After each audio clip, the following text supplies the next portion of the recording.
Brought to you by 1AAuto.com, your source for quality replacement parts and the best service on the internet.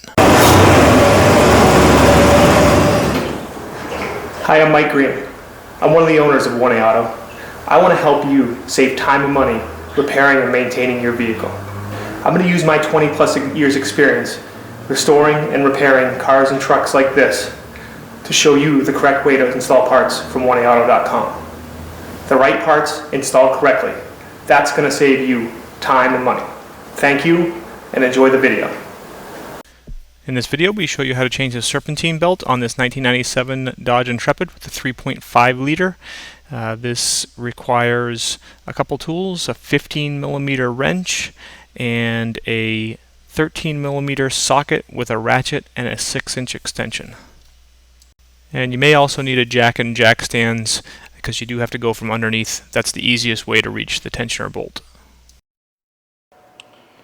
Okay, so this Serpentine belt here, okay, this is your tensioner, and you can see there's the end of a bolt here, okay? That is the tensioner bolt, and hopefully you can see right there is the head. That is designed to get at it from underneath. So what you want to first do is use a 15 millimeter wrench and loosen this nut right here.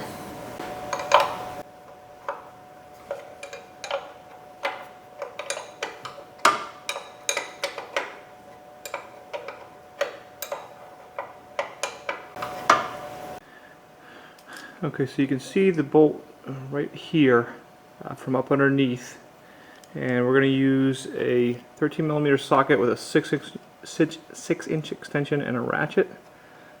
Okay, and I do have it up on a lift.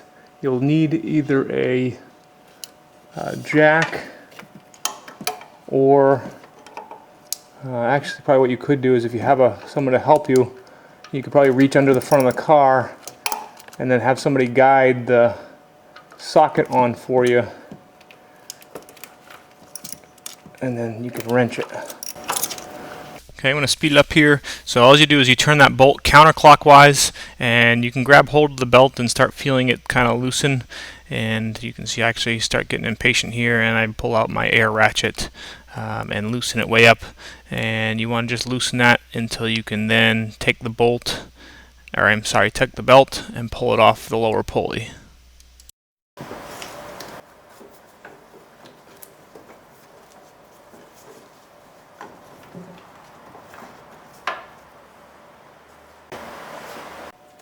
Okay, a new belt from 1A Auto. Before you go trying to put it on, just kind of stretch it out, compare it, make sure it's basically the same length, and it is. Okay, take the new belt, kind of stuff it way down underneath.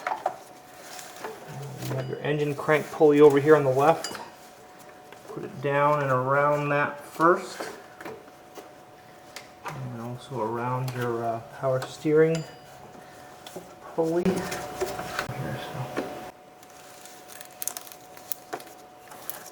Okay, so we've got the belt around the crank pulley and around the power steering pulley.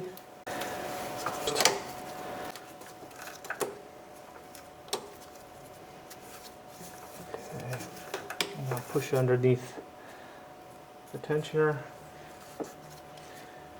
Okay, and now we'll go up underneath.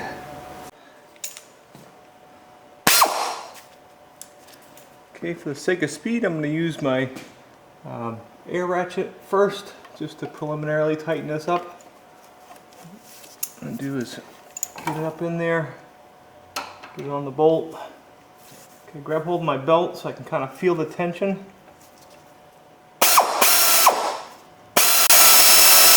Okay, and what I do here is as I'm tightening it up there, I'm kind of jiggling the belt, the lower part of the belt up and down until I see just about 1/8 of an inch of play up and down for a total of 1/4 of an inch of play. Okay, now I'm going to tighten up this 15 millimeter nut here.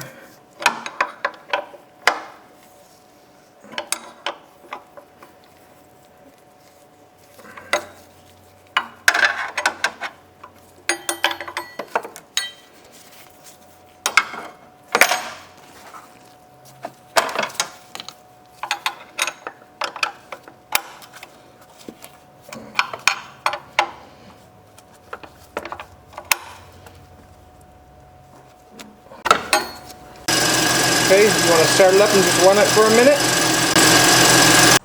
And now recheck the tension on the belt.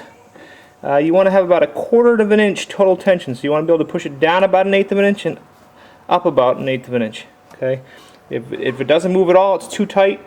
Too tight can wear out the bearings in your alternator and the bearings on your idler pulley, as well as your power steering pump, etc. And too loose can obviously cause squeaking and a lost belt possibly. So if after you run it, it's either too loose or too tight, if it's too loose, just loosen up that 15 millimeter nut again, tighten it up a little bit, and then vice versa if it were too tight. We hope this helps you out. Brought to you by www.oneauto.com, your source for quality replacement parts and the best service on the internet. Please feel free to call us toll-free 888-844-3393. We're the company that's here for you on the internet and in person.